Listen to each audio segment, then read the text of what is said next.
आज जिन चैलेंजेस का सामना पाकिस्तान को है उसकी बुनियादी वजह भी यही है कि जब आप बोलने पे लिखने पे पाबंदी लगाते हैं, अपनी पसंद नापसंद की बुनियाद पर आप बोलने वालों को आगे पीछे करते हैं या लिखने वालों को ये पाबंदियाँ जो आप लगाते हैं उनका सामना करना पड़ता है, तो फिर ये कोई अनहोनी बात नहीं है जो आजकल हो रही है। आप देखें कि आइन की बात करने वाली पार्लियामेंट,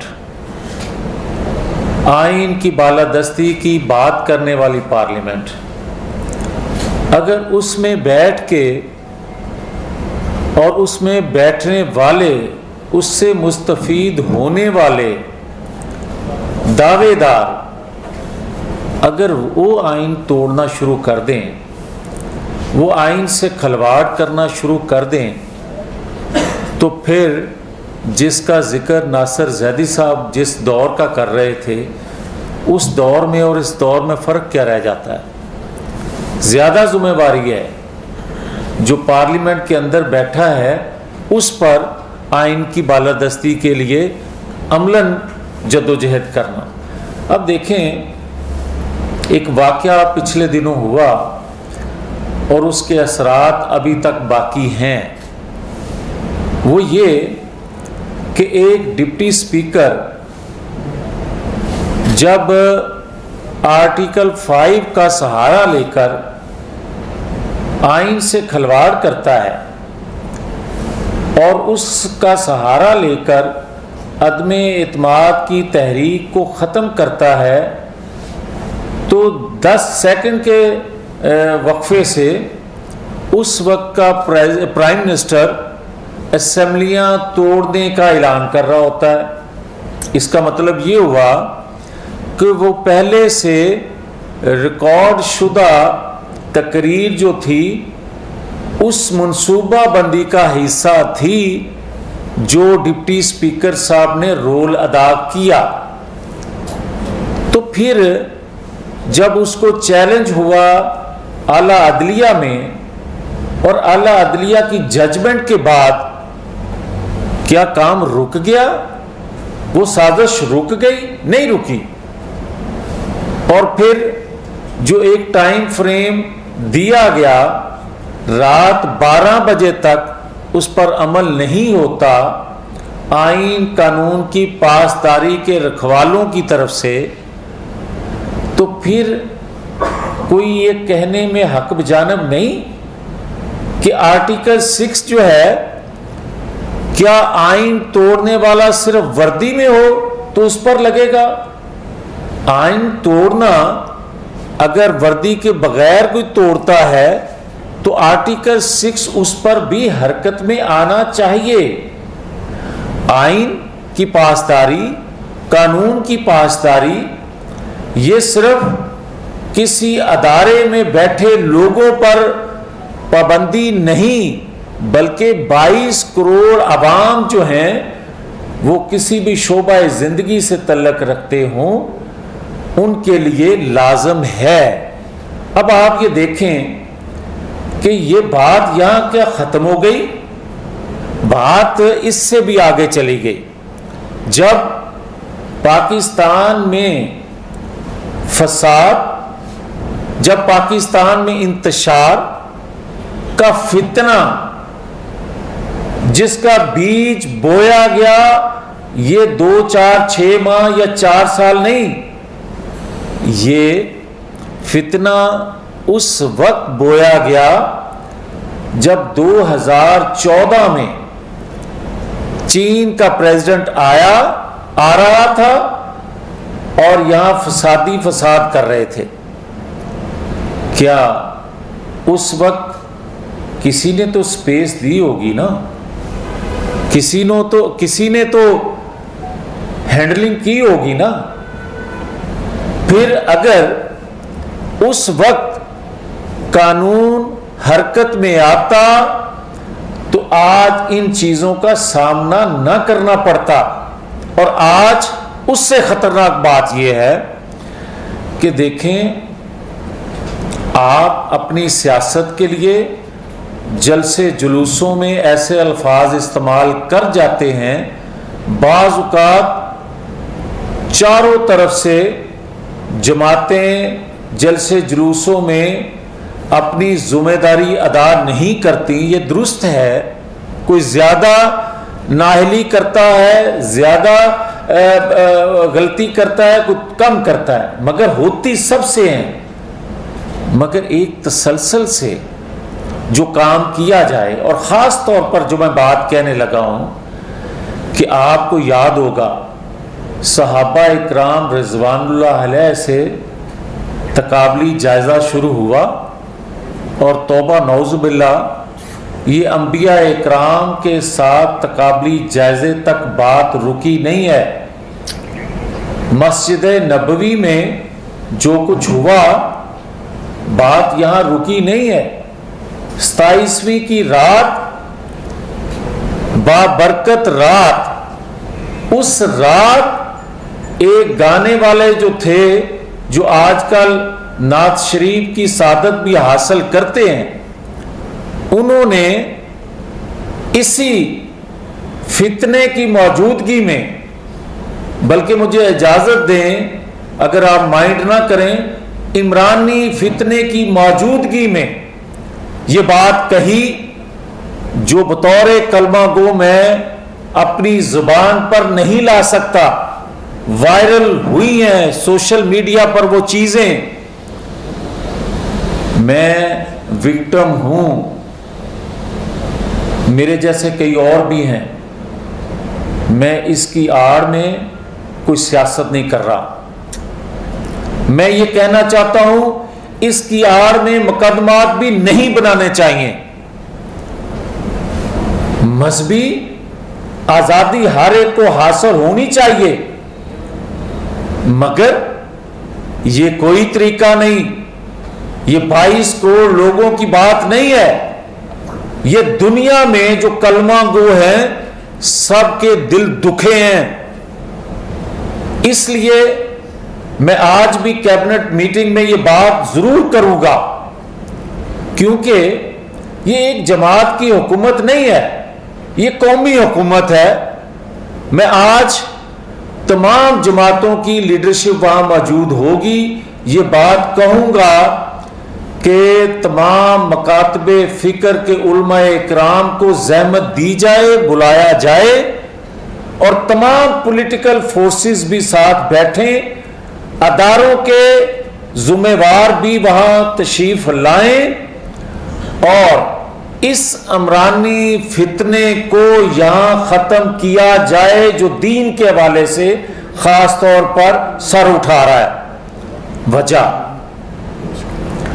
आप एक तरफ वो साजिश कर रहे हो जो दुनिया करना चाहती है इस मुल्क के अंदर, कि इस मुल्क के अंदर फसाद बरपा हो, खून रेजी हो। पाकिस्तान मुखालिफ कुव्वतों का निशाना 22 करोड़ अवाम खाली नहीं है। आप न्यूक्लियर पावर हैं, आप इस्लाम का कला है। यहां वार करना एक मंसूबाबंदी से है।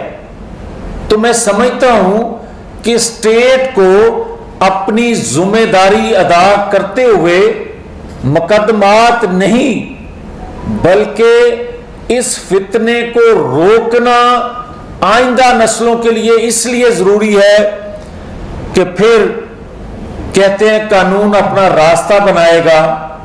मैं समझता हूं कि ये जलसे जुलूस करे, कुछ और करे, कोई जरूरत नहीं इसको गिरफ्तार करने की। मैं समझता हूं सबसे जरूरी बात यह है कि आप हर हाल में इस इमरानी फितने को, पाकिस्तान को बचाने के लिए इस फितने को रोका जाए। और जब ये कहा जा रहा है, मैं बात लंबी कर गया, मगर मैं ये दुखी दिल से उन शख्सियात की मौजूदगी में बात करने की जिसारत कर रहा हूं जिनसे हम सीखते हैं। ये बात इसलिए कर रहा हूं कि ये कौमी मिली फरीज़ा है। ये बात इसलिए कर रहा हूं कि गैर मकबूल फैसला अदम एतमाद का जो हमने लिया, उसकी बुनियादी वजह ये थी, और भी कई वजूहात होंगी हैं, मगर न्यूक्लियर प्रोग्राम तक रसाई इसकी मौजूदगी में, और फिर इसके जाने के बाद इसके बयानात जो ये कह रहा है कि न्यूक्लियर प्रोग्राम महफूज हाथों में नहीं, ये पाकिस्तान मुखालिफ कुव्वतों का बयानिया है। और ये बात कह के किसको सपोर्ट किया जा रहा है? और फिर आप अदारों में बैठे लोगों से अगर गलती होती है तो उसकी निशानदेही करें, यह हक है, मगर आप पूरे अदारे को बुरा नहीं कह सकते। ना कभी किसी ने कहा है, ना कहने की इजाजत दी जा सकती है। अदारों में बैठे लोगों से गलतियां होती हैं, उसकी निशानदेही हर पाकिस्तानी का करना फर्ज है, मगर उसके साथ साथ आप कौमी अदारों पर जो जबान इस्तेमाल कर रहे हैं वो भी मुनासिब नहीं है। मगर इसके बाद मैं दो चीजें अर्ज करना चाहता हूं, फिर जो आप हुक्म फरमाएंगे वो भी हाजिर हूं। मगर मुझे कोई ये बता दे कि जब ये कहता है कि जुडिशल कमीशन बनाया जाए साजिश के हवाले से, तो 2015 में भी जुडिशल कमीशन बना था, उसके नतायज को इसने तस्लीम किया।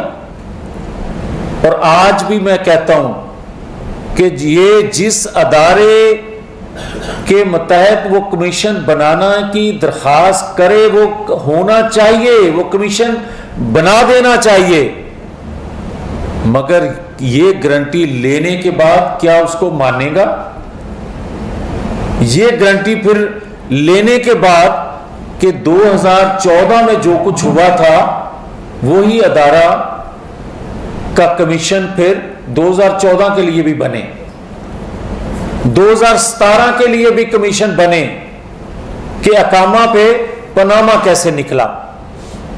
फिर कमीशन बनना है तो जुल्फकार अली भुट्टो पर भी बने, फिर कमीशन बनना है तो नवाज शरीफ को जब हाईजैकर बनाया गया था उस पर भी बनना चाहिए। आप साजिश की बात करते हो, जो न्यूक्लियर पावर बनाने की बुनियाद रखे साजिश उसके खिलाफ होती है। जो न्यूक्लियर पावर बनाने का तजर्बा करे उसके खिलाफ साजिश होती है। जो पाकिस्तान को सी पैक का तोहफा दे, आने वाली नस्लों को खुशहाली देने का एक बुनियाद रखे, साजिश उसके खिलाफ होती है। आप बताओ 4 सालों में आपकी कारकर्दगी, आप साजिश के अलावा इसको बेचने के अलावा बताओ कि आप 4 सालों में कोई एक काम ऐसा आपने किया हो जिसकी बुनियाद पर आप लोगों को आज गुमराह कर सको। कोई एक काम नहीं है। सो मैं कहना यह चाहता हूं कि कमीशन भी बने, नए इलेक्शन की बात करता है। 4 साल तो हम कहते रहे कि फौरी इंतखाबात होने चाहिए, फौरी इंतखाबात आज भी कहते हैं कि होने चाहिए। फिर आओ बैठ के माजरत करो कि जो रिफॉर्म्स इलेक्शन के हवाले से तुम लेकर आए यकतरफा वो गलत थी, और चले किसी और रूल्स इलेक्शन रूल्स पर इत्तेफाक नहीं भी करते तो 2018 के जो इंतखाबात हुए जिन रूल्स के तहत हुए, आओ बैठकर कहो कि उसी पर इलेक्शन करवाने के लिए तैयार है, सुबह इलेक्शन करवा लो। हम इलेक्शन से भागने वाले नहीं हैं, मगर जिस असेंबली को गैर आईनी हम कहते रहे 4 साल, वो आईनी कैसे हुई? हमने गैर आईनी तरीके से आपको हटाया नहीं है, आईनी तरीके से हटाया। और आज आप उस असेंबली को गैर आईनी, गैर मुंतखब और गालियां उस असेंबली को दे रहे हो, तो फिर बताओ 4 साल किस हैसियत से तुम वजीर आज़म उसी असम्बली से रहे? तो आज कबूल करो या आके इलेक्शन रिफॉर्म्स के लिए अपना रोल अदा करो, ताकि आइंदा इंतखाबात जब हों उसके नतीजे पर कोई उंगली ना उठा सके। ये है ज़रूरत जिसके लिए हम आपसे टाइम मांग रहे हैं। आपको कहते हैं कि या सुबह आ जाओ या वक्त के साथ हम रिफॉर्म्स लेकर आएंगे। आपका बहुत शुक्रिया, मेहरबानी कि आपने बर्दाश्त किया, शायद अपने अकाबरीन की वजह से बर्दाश्त किया। हाँ जी, कर लीजिए। जावेद लतीफ़ साहब, अवाम का मसला आइन, अवाम का मसला असम्बलियाँ, अवाम का मसला बाकी मामला नहीं है, उनका मसला महंगाई है। आप ये बता दें कि जो जिस तरह की माशी सूरत हाल आप तक पहुँची है, किस हद तक कंट्रोल करेंगे और कब तक कंट्रोल करेंगे? मेरे भाई, बात यह है कि 4 साल आप भी उसमें शामिल थे जिस महंगाई की चक्की में ये कौम पिसती रही, और जो इसके मूजब थे आप भी भले जिस भी चैनल से तल्लक रखते हों, मगर आप भी मुतासर थे। आप भी झोलियाँ उठाकर दवाएं करते थे कि किदों इन्हां को जान छुटेगी। मगर क्या हो गया कि 25 दिनों के अंदर लोग अगर ये कहते हैं कि उनकी हमदर्दियाँ लोगों की उसके साथ हो गई, क्या पाकिस्तान के अंदर महंगाई पहले से डबल हो गई? 25 दिनों की हुकूमत जो है, जो इंतज़ामी ढांचा ये तबाह करके गया है, जो बैड गवर्नेंस इसने दी, मईशत को तो छोड़ दें जो तबाही हुई, छोड़ दें कि रुपए की कदर कितनी कम हो गई, डॉलर की ऊंची उड़ान हो गई, छोड़ दें, मगर गवर्नेंस इंतज़ामी ढांचा बेहतर करने में कुछ वक्त लग रहा है, और कुछ रिलीफ लोगों को इंतज़ामी ढांचा अपने पाँव पर खड़ा करने से रिलीफ महसूस होना शुरू हो गया है। कुछ टाइम लगेगा बेहतरी लाते हुए। जी सब आपने बड़ा संगीन इल्ज़ाम आए थे कि एक्टिव प्रोग्राम तक रसाई इमरान खान की हुकूमत में दी गई, इस वजह से अदम एतमाद लाई गई है। तो इसकी थोड़ी सी डिटेल बताएं कि एक्टिव प्रोग्राम तक रसाई क्या इमरान हुकूमत ने दी है और किस हद तक रसाई दी गई और मौजूदा हुकूमत क्या स्टेप लेगी? देखें, बात यह है कि अगर आलमी क़ुव्वतें और ख़ास तौर पर मालियाती अदारे जिनसे आप हाथ उठाते हैं, झोली उठा के पैसा मांगते हैं, उनकी अपनी तरजीहात होती हैं। वो अपनी ज़रूरत के तहत आपसे डिमांड करते हैं, और जो महंगाई का सैलाब 4 सालों में आया था वो आप पूरा कर चुके, और जो उनकी तरफ से शराइत थी वो पूरी ना कर सके। अब मज़ीद पैसा लेने के लिए आपके पास अगर कोई चीज़ रह गई है, या आप पर पाबंदियाँ लगाने के लिए, रसाई हासिल करने के लिए आपने हर चीज़ गिरवी रखने के बाद कोई चीज़ बची है, तो यही बची है। मैं इससे ज़्यादा इस पर, क्योंकि हसास इशू है, मेरा पाकिस्तान है, इसके लिए पाकिस्तानी कौम ने कहा जाता था कि भूखे नंगे रह लेंगे मगर पाकिस्तान के दिफा को नाकाबिले तस्खीर बनाएंगे। ये किसी एक को क्रेडिट नहीं जाता, पूरी पाकिस्तानी कौम ने इसके लिए अपनी कुर्बानी दी है, अपनी ख्वाहिशात की कुर्बानी दी है, तो इसको हर सूरत हम महफूज रखेंगे। जी हाँ जावेद लतीफ़ साहब, मेरा सवाल आपसे ये है कि आपकी जो सारी गुफ्तगू और जो तकरीर है उसके 2 नुकात अगर मैं समझूँ तो वो कहा जा सकता है कि एक एडमिन प्रोग्राम एक मजहबी हवाले से मजहब को मुतनाज़ा बनाने की कोशिश या उसको सियासत के लिए इस्तेमाल करने की जो काविश और आइन को मुतनाज़ा बनाने के हवाले से, एक तो माजी में डिक्टेटर ये काम करते रहे और ये पाकिस्तान की तारीख में पहली मर्तबा है कि सिविलियन आइनी ओहदों पे बैठी हुई शख्सियात जो है वो ये इस आइन शिकनी के मुर्तकब हो रहे हैं। वो अदलिया के फैसलों में भी मौजूद है। पाकिस्तान को माजी में भी सरज़मीन बे आइन जो है वो रखने की और करने की कोशिशें और काविशें होती रही। एक तासुर ये है कि अब भी बहुत सारी तबकात और अनासर जो है वो पाकिस्तान के मौजूदा आइन को दिल से तस्लीम नहीं करते और उनमें एक तबका कादियानियों का भी है। आप क्या समझते हैं कि मौजूदा सिनेरियो के अंदर इस इमरान खान के बरसरे इक़्तिदार आने से पहले अमरीकी सदर से मुलाकातें भी और कादियानियों की मुलाकातें अमरीकी सदर से वो भी मौजूद हैं।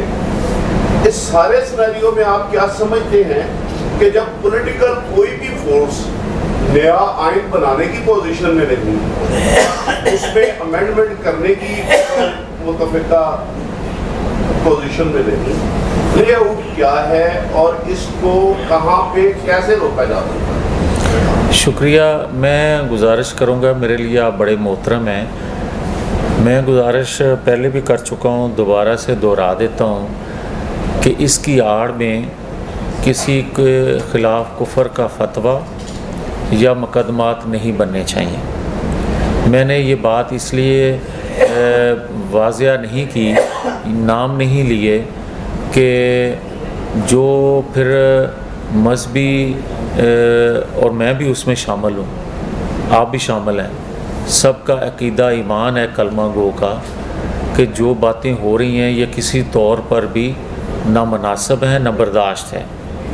मैंने इसलिए ये बात की थी कि तमाम पॉलिटिकल फोर्सेस और तमाम मकातबे फ़िक्र के उलमा इकराम, ये कोई कानून बनाने की बात नहीं है, ये बात इसलिए मैं कर रहा हूँ कि सबको मिलकर सर जोड़कर इस फितने को यहीं दफन करना होगा।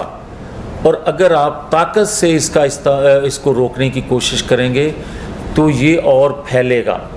अगर मुकदमात आप बनाएंगे ये इनफरादी तौर पर ये और फैलेगा।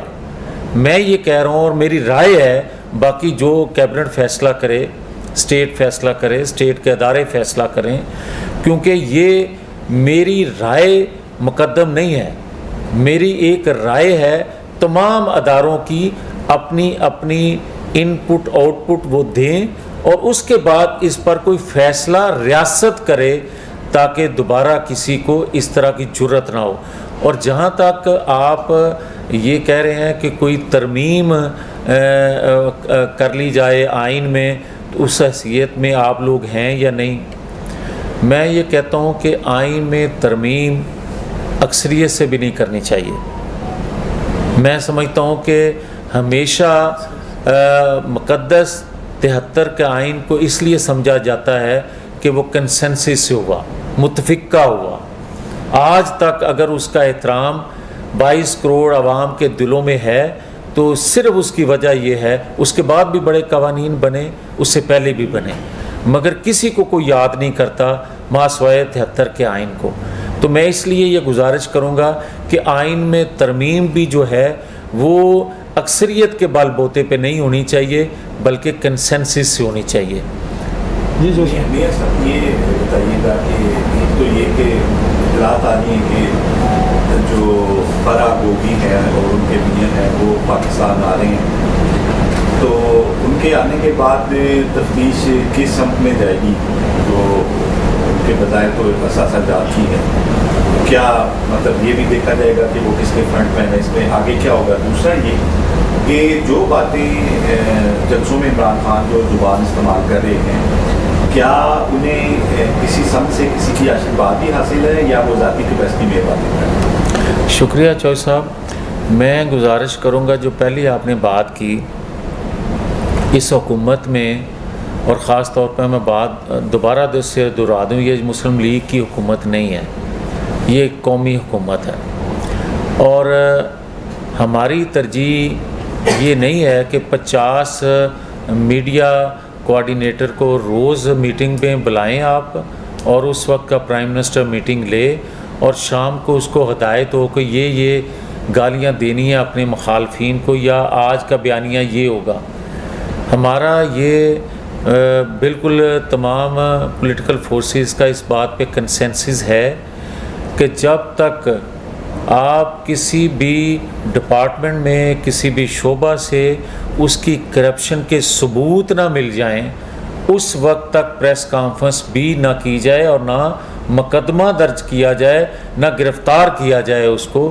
बल्कि जो आप बात कर रहे हैं फराह बीबी के हवाले से, बेशुमार सबूत अब तक सामने आ चुके हैं। अरबों खरबों रुपए की करप्शन उसके हवाले से सामने आ चुकी है। और मैं आपसे ये सवाल करूँगा कि आप बताएं कि फराह बीबी सीएम थी, पीएम थी, या सीएम पीएम की मिसेस थी? आपको जवाब आएगा कि नहीं। तो फिर वो इतनी बाइख्तियार कैसे थी, इतनी उसने करप्शन कैसे कर ली, इतनी वो पावरफुल कैसे थी? उसका कनेक्शन जो था वो बुशरा बीबी से था। और बुशरा बीबी कौन थी? वो उस वक्त के जो प्राइम मिनिस्टर थे उनकी मिसेस थी। अब ये बताएं कि ये कनेक्शन काफ़ी नहीं है कि फराह बीबी उससे पहले भी पाकिस्तान रहती थी, 4 साल पहले भी पाकिस्तान थी, तो 4 साल पहले इतनी पावरफुल नहीं थी, 4 साल पहले वो सिलाई मशीन पर ही बैठी थी, तो ये इतना अरबों रुपया आ कैसे गया? अब मैं जो बात आपने कही है, फराह बीबी आ जाएं तो बहुत बेहतर, ना आई तो लाई जाएंगी। और उसके ताने बाने बुशरा बीबी से होते हुए इमरान खान साहब तक जाएंगे। और फिर ये नहीं हो सकता कि आप छोटे छोटे साइकिल चोर या घड़ी चोर या कोई और छोटा चोर जो है साइकिल चोर, उसको आप गिरफ़्तार कर लें तो एक्स प्राइम मिनिस्टर को चोरी में और रंगे हाथों पकड़ा भी जाए तो उसको आप गिरफ़्तार ना करें। ये खुला तजाद होगा। किन लोगों को सामने तफ्तीश है? देखें, एक चीज़ ज़ेहन में रखें कि जो नैब को माजी में इस तरह इस्तेमाल किया गया, जिस तरह रक्षा इस्तेमाल किया जाता है, ये नहीं होना चाहिए। बल्कि एहतसाब के बहुत से अदारे पाकिस्तान के मौजूद हैं, तमाम अदारे अब हरकत में आने चाहिए और तमाम अदारे जो हैं उनको एहतसाब हर एक का करना चाहिए, वो मेरा हो या किसी और का। और दूसरा जो आपने सवाल किया था गालबन चौधरी साहब, ये बयान किसी की माँ पे देखें? हाँ, देखें चौधरी साहब, मैं शायद ये मुनासिब नहीं था मेरे लिए कहना, मगर क्या मुझे आप बता सकते हैं कि इमरान खान जिस तरह पिछले 25-30 दिन से ही नहीं बल्कि 2012 से, जब वो कहता था सिविल नाफरमानी, जब वो कहता था हुंडी के ज़रिए पैसा भेजें, जब वो बिल जलाया करता था, जब वो कहता था कि टैक्स ना दें, जब वो उकसाया करता था लोगों को पीटीवी पर हमले के लिए, असेंबली पर हमले के लिए, प्राइम मिनिस्टर हाउस पर हमले के लिए, पुलिस वैन से मुल्ज़मों को छुड़वा लिया करता था खुद, और नाम लेकर अदारों में बैठे लोगों को गालियां धमकियां दिया करता था, तो उस वक्त भी लाडले के लिए स्पेस मौजूद थी। और आज इक़्तिदार से हटने के बाद भी वो उसी रवश पर चल रहा है, कोई कानून हरकत में नहीं आ रहा, तो फिर स्पेस तो आज भी मौजूद है लाडले के लिए। बहुत शुक्रिया मेरे साहब। थैंक यू जी। Thank you.